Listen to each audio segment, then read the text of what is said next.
Hi, everybody. I'm Mark Rabin, and welcome to My Favorite Mistake. Today we have a guest joining us for the first time from Germany. She is Sabrina Malter. She is the manager of strategy and organizational change at Roche Diagnostics. So, Sabrina, thank you for being here. I should say Guten Tag. Thank you very much for having me. Great, Mark. Speaking German. Perfect.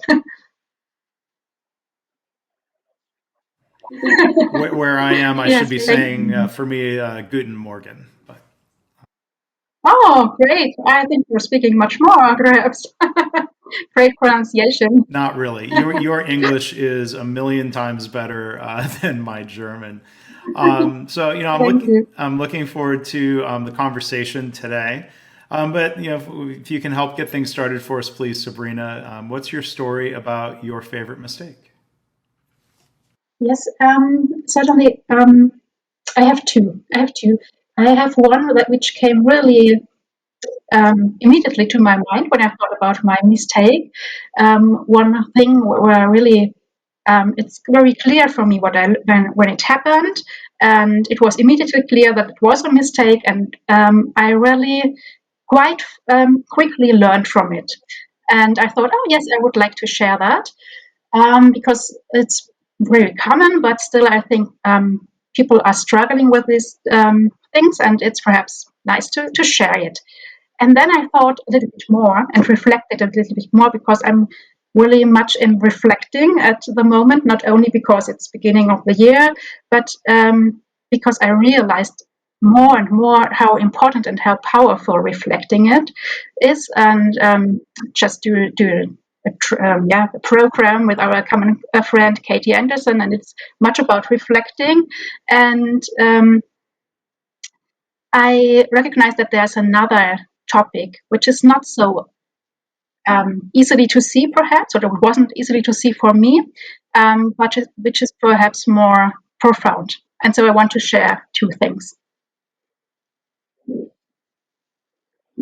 Yes, the first thing that came to my mind was when it's 15 years ago now, when I was in my first study. I did a distance study, and I was also in my day job and had really long hours, and it was really stressful at this moment when I had to write my thesis um, in the day job. And but I thought I could just push through that and just go on and go on and go on, and just with my will. And then suddenly I had a loss of hearing, and I couldn't hear nearly anything, and was really panicking, a little bit shocked, and what's that? And then and the next day, I was at home and um, wanted to read an article just for distraction, an easy article in the newspaper.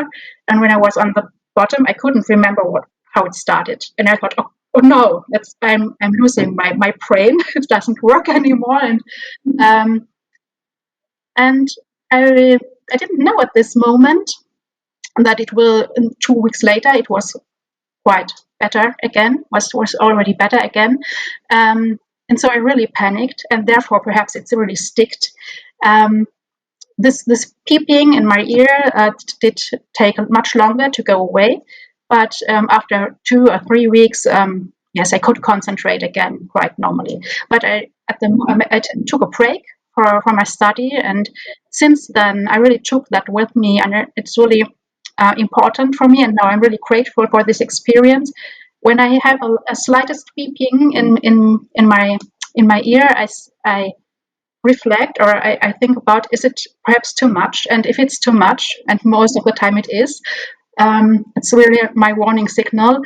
Then I slow down, and I'm very consequent, and really, putting myself first. And both being consequent and also putting myself first is not, that doesn't come natural to me. And but I really do it because I think it doesn't help me and doesn't help anyone who wants that I perform in some way, because it wouldn't go in this direction if I were to move on. And I really learned that from this experience. And I think when I think of my friends, family, colleagues, there's so many people who are just pushing, performing. and never taking a break and never putting themselves or their health first. And if you don't have this warning signal, perhaps for me it would be the same if I wouldn't have this warning signal. And I think it's really important not to do that and to take care. And so I really want to share that. And please, everyone who is listening now, take care. And even if you don't have this beeping warning signal like me, then take care of yourself. Just reflect perhaps one time a week. If is it too much? Do I have to slow down? And yes, and put yourself first.